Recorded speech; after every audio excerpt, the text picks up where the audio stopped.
বিভিন্ন জাতি জনগোষ্ঠী ভাষী নানান সাংস্কৃতিক বৈচিত্ৰ্যৰে বান্ধ খাই আমি বৈচিত্ৰ্যময় অসমীয়া জাতি। আমাৰ অসমৰ মাজেৰে বৈ গৈছে বৰদৈত, আৰু এই বৰদৈত বৈ থাকে মানে শৰাইঘাট যুদ্ধৰ তাৎপৰ্য আৰু বীৰত্ব আমাৰ ইতিহাসৰ পাতত সোণালী আখৰেৰে জিলিকি থাকিব। শৰাইঘাট যুদ্ধ জাতীয় চেতনাৰ প্ৰতিফলন, অদম্য দেশপ্ৰেমৰ নিদৰ্শন।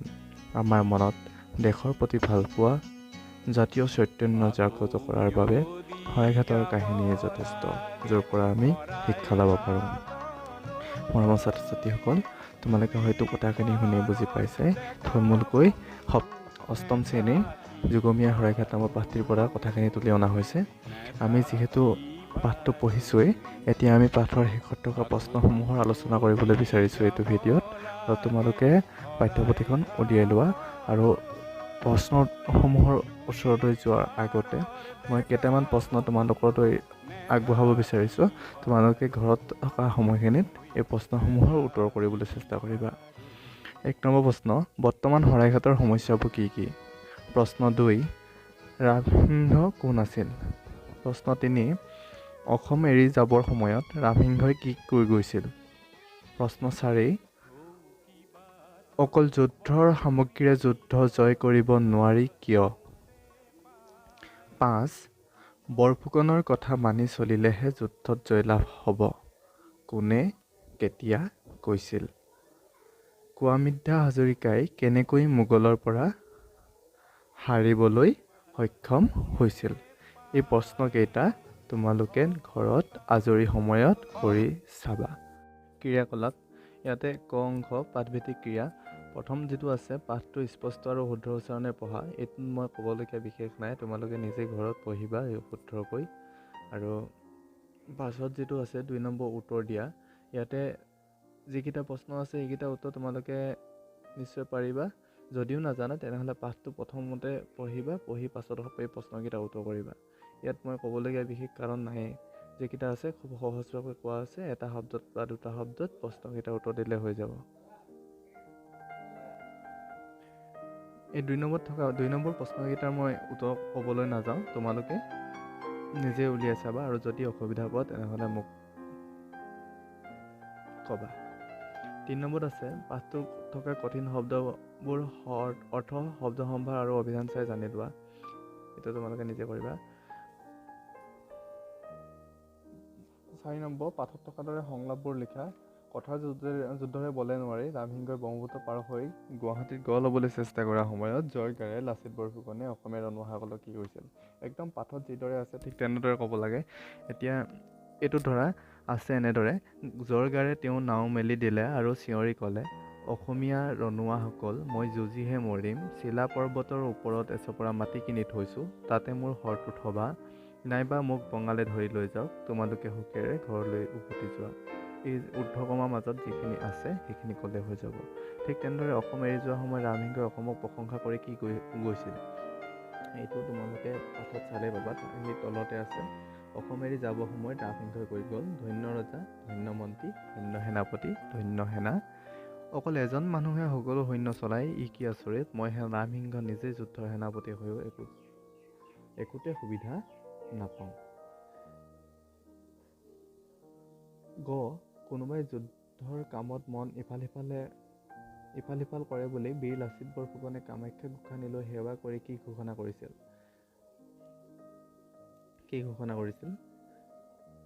কোনোবাই যুদ্ধৰ কামত মন এৰি ইফাল সিফাল কৰে বুলি লাচিত বৰফুকনে পোনপ্ৰথমে কামাখ্যা গোসানি লৈ সেৱা কৰি ঘোষণা কৰিছিল বুলি পাছত যিটো ঊৰ্ধ্বকমা আৰম্ভ হৈছে তাৰ পৰা ক'ব লাগে।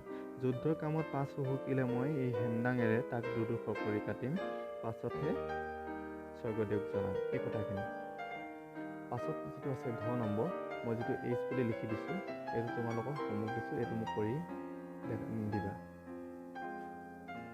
বহলাই লিখা, যুদ্ধত জয়ী হ'বলৈ যুদ্ধৰ আহিলাৰ বাহিৰে আৰু কিহৰ প্ৰয়োজন আছে লিখা। যুদ্ধত জয়ী হ'বলৈ যুদ্ধৰ আহিলাৰ উপৰিও আৰু কিহৰ প্ৰয়োজন আছে? বহলাই লিখিব লাগে। বহলাই মানে ব্যাখ্যা কৰিব লাগে। এতিয়া যুদ্ধত জয়ী হ'বলৈ যুদ্ধৰ আহিলাৰ বাহিৰে প্ৰয়োজন সৈনিকবৃন্দ, নহয় জানো? সৈনিকবৃন্দ আৰু সমগ্ৰ জাতিৰ স্বাৰ্থহীন মনোভাৱ, কৰ্মনিষ্ঠতা আৰু যুদ্ধ জয়ৰ কাৰণে উত্তাউল অথচ নিশ্চিত অভিলাষ। তোমালোকৰ পাঠ্যপুথিত ধুনীয়াকৈ এই বাক্যটো আছে।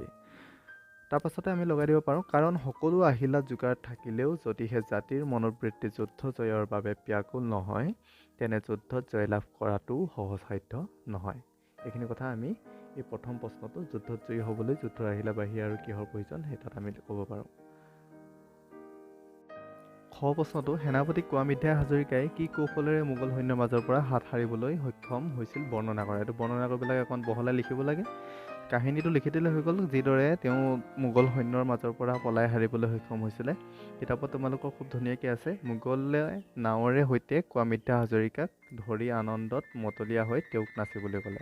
মোগলে যেতিয়া ধৰি লৈ গৈছিলে, তেতিয়া মোগলে ফূৰ্তিতে তেওঁক নাচিবলৈ কৈছিল, আৰু যেতিয়া কোৱামিদ্ধা হাজৰিকাই কৈছিল, মই নাচিম, তোমালোকে চাপৰি মাৰা, নাৱৰ বৈঠাৰ পৰা হাত এৰি মোগল সৈন্যই চাপৰি মাৰিবলৈ ধৰিলে। লগে লগে কোৱামিদ্ধা হাজৰিকাই নিজৰ নাৱৰীয়াক টিপ দিলে নাৱৰ মূৰ অসমীয়া নাৱৰ পোনে টোঁৱাবলৈ।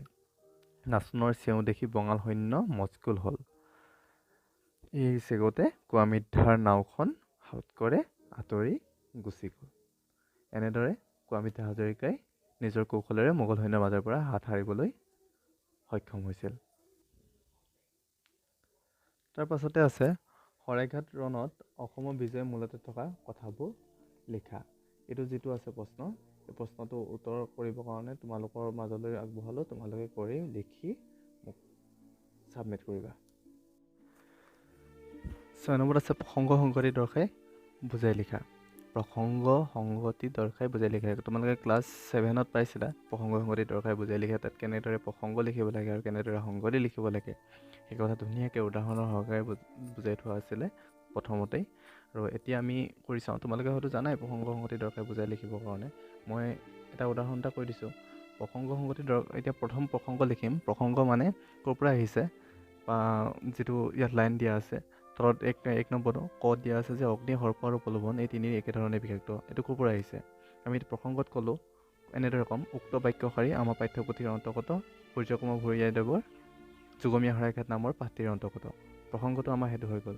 আৰু এতিয়া সংগতি লিখিম। সংগতি মানে কাৰ লগত সংগতি ৰখাই কথাটো কোৱা হৈছিলে। প্ৰলোভনো যে অগ্নি, সৰ্পৰ দৰেই বিষাক্ত আৰু তিনিওটা দ্বাৰাই যে সমানে সৰ্বনাশ হ'ব পাৰে, সেই কথা বুজাবলৈ বাক্যশাৰী ব্যৱহাৰ কৰিছে। এইবাৰ আমি ব্যাখ্যালৈ যাওঁ।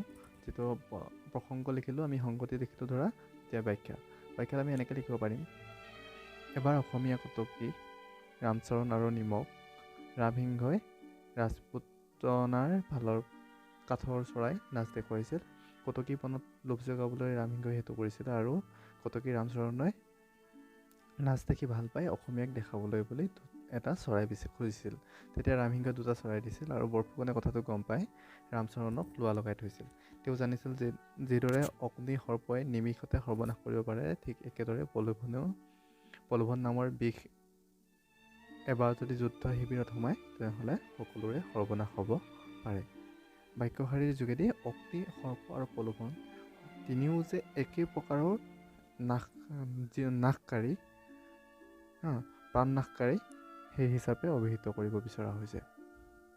সেইকেইটা মই নকওঁ, কাৰণ একেধৰণে তোমালোকে প্ৰসংগ লিখিবা। প্ৰসংগটো একেই হ'ব। সংগতি আৰু প্ৰসংগ লিখিবা, লিখি ব্যাখ্যা কৰি চাবা। ব্যাখ্যা কৰি কিবা অসুবিধা পালে মোক ক'বা।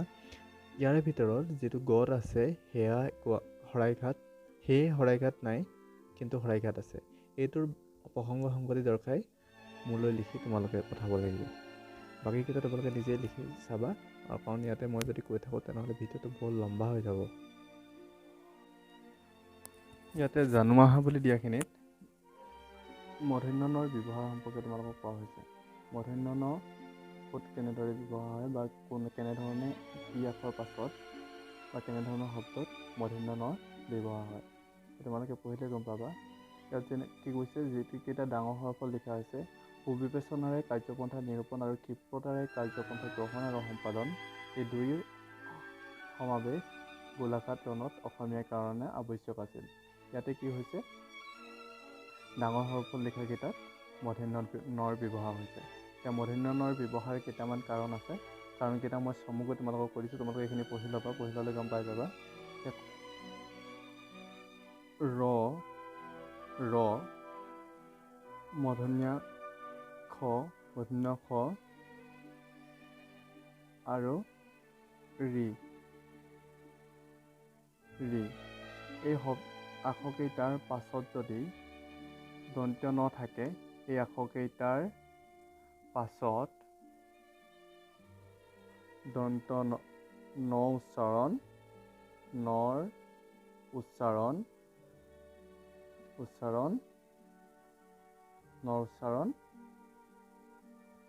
মূৰ্ধন্য ন উচ্চাৰণ থাকিলে মূৰ্ধন্য ন হয়। ৰ মূৰ্ধন্য খ ৰি এৰ পাছত দন্ত্য নৰ উচ্চাৰণ থাকিলে মূৰ্ধন্য ন হয়। আমি উদাহৰণ যদি কিছুমান শব্দ ল'ব যাওঁ, তেনেহ'লে কেনেধৰণৰ শব্দ পাম? কাৰণ, হৰণ,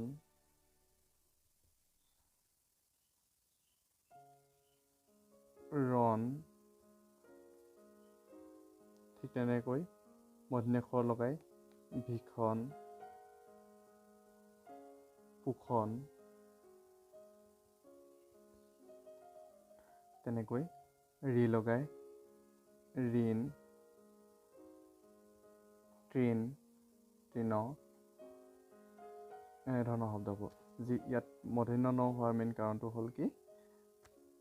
ন উচ্চাৰণ নৰ আগত ৰ আখৰটো আছে, ন আগত মূৰ্ধন্য খ আখৰ আছে, ৰ আগত ৰি আছে। ইয়াতো যিহেতু ৰিকা আছে, সেইকাৰণে ইয়াত কি হৈছে? লাষ্টত ইয়াৰ পাছৰ আখৰটো মূৰ্ধন্য ন হৈছে। আকৌ চোৱা, যদি কোনো শব্দ, উদাহৰণস্বৰূপে আমি তেনেধৰণৰ শব্দ কিছুমান ল'ব পাৰোঁ, যিবোৰ শব্দৰ মাজত খ আৰু নৰ মাজত বা ৰ আৰু নৰ মাজত ক বৰ্গৰ কোনো আখৰ, ক বৰ্গৰ কোনো বৰ্ণ বুলি ক'লে, ক বৰ্গ বুলি ক'লে ক, খ পৰা ঙলৈকে, আৰু তেনেকৈ প বৰ্গ বুলি ক'লে প, ফৰ পৰা মলৈকে। আৰু কি আখৰ? অন্ত্যেষ্টিৰ্য, ৱ, অৱ, হ আৰু অনুস্বৰ। এই অনুস্বৰ এইকেইটা যদি থাকে, তেনেহ'লে তাত দন্ত্য ন ঠাইত মূৰ্ধন্য ন হয়। যেনে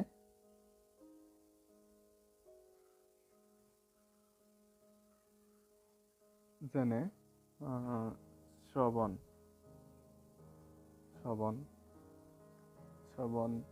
নিৰূপণ,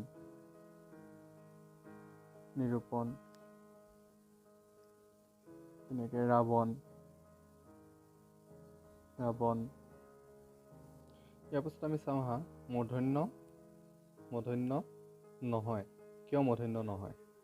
এতিয়া ইয়াত এইকেইটা শব্দ চোৱা, বৰি অনি গেৰেকণি, আমি কি বুলি পাইছিলোঁ? যদি কোনো স্বৰবৰ্ণৰ পাছত ন থাকে বা ৰৰ পাছত যদি ক বৰ্গৰ কোনো আখৰ থাকে, তেনেহ'লে দন্ত্য ন ঠাইত মূৰ্ধন্য ন হয়। ইয়াত কিন্তু নহ'লে, ইয়াত নোহোৱাৰ কাৰণটো কি?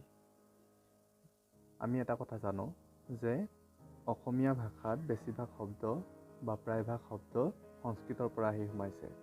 এতিয়া এই মূৰ্ধন্য নৰ ব্যৱহাৰ বা মূৰ্ধন্য নৰ যে হয় বুলি আমি পাই আছোঁ, যিবোৰ শব্দ সংস্কৃতৰ পৰা আহি অসমীয়া ভাষাত সোমাইছে, সেইবোৰৰ ক্ষেত্ৰতহে এই নিয়মটো খাটে। এই নিয়মবোৰ যে আমি যে এতিয়া যিবোৰ পালোঁ, যে মূৰ্ধন্য নৰ ব্যৱহাৰটো, এনেধৰণৰ যিকেইটা নিয়ম পাইছিলোঁ, এই নিয়মবোৰ যদি শব্দটো সংস্কৃতৰ পৰা আহি সোমায়, তেতিয়াহে সেই নিয়মটো খাব। এইবোৰ হ'ল আমাৰ অসমীয়া শব্দ, যিবোৰ সংস্কৃতৰ পৰা আহি সোমোৱা নহয়। এনে শব্দত সেই নিয়মবোৰ নাখাটে। অৰ্থাৎ আমাৰ অসমীয়া শব্দত ন হোৱাৰ যিবোৰ নিয়ম আমি আলোচনা কৰিলোঁ, নত্ববিধি বুলি কয়, সেই নত্ববিধি নিয়ম নাখাটে। এইটো হ'ল মূৰ্ধন্য ন নোহোৱাৰ প্ৰথম কাৰণ। আকৌ এটা শব্দৰ শেষত ৰ আৰু দ্বিতীয় শব্দৰ আদিত ন থাকি দুয়োটা শব্দ লগ লাগিলেও মূৰ্ধন্য ন নহয়। কি বুজি পাইছা যে দুটা শব্দ যিটো সন্ধি হৈ যায় আমাৰ দুটা শব্দ লগ লাগে ধৰা প্ৰথম শব্দত আছে নৰ যোগ দ্বিতীয় শব্দত আছে নাথ এতিয়া এই দুটা লগ লাগিলে কি হ'ব নৰনাথ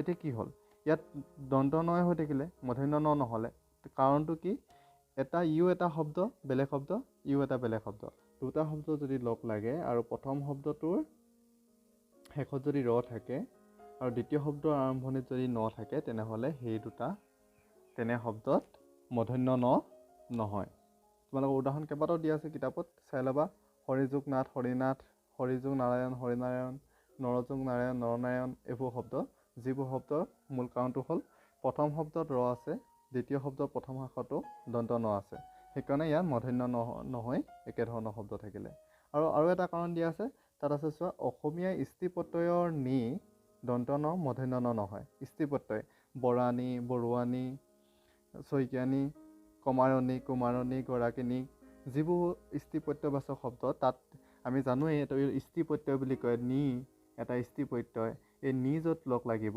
তাত এতিয়া ধৰা কুমাৰণী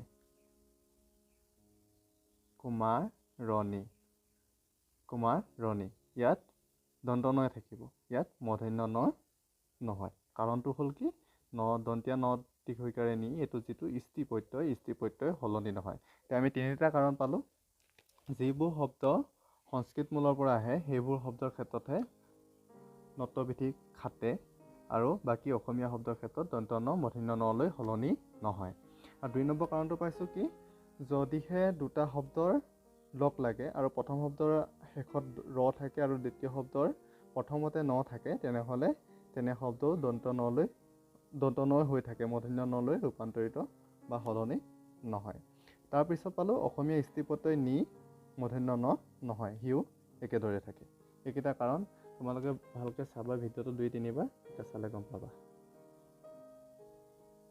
ইয়াৰ পাছতে যিটো আছে 7 নম্বৰত তলত দিয়া শব্দবোৰৰ বৰ্ণ বিন্যাস কৰা আৰু কাৰণ দৰ্শোৱা মানে এইটো কৈছে মূৰ্ধন্য ন হৈছে কিয় হৈছে আৰু মূৰ্ধন্য ন নহ'ল কিয় নহ'ল এতিয়া ধৰা পৰিণামত মূৰ্ধন্য ন হ'ল কিয় হ'ল মূৰ্ধন্য ন ইয়াত ৰ পাছত আছে পৰিধান দন্ত ন হ'ল কিয় হ'ল পৰিমাণ মূৰ্ধন্য ন হ'ল কিয় হ'ল এইকেইটা কাৰণ দেখাব লাগে তোমালোকে এইফালৰ এইটো পেজত যিখিনি আছে কথাখিনি এইখিনি বাৰে বাৰে পঢ়িবা আৰু ভিডিঅ'টো চালে বুজি পাবা আৰু এইকেইটা কৰিবা এতিয়া তোমালোকক এইকেইটা মই হোমৱৰ্ক হিচাপে দিলোঁ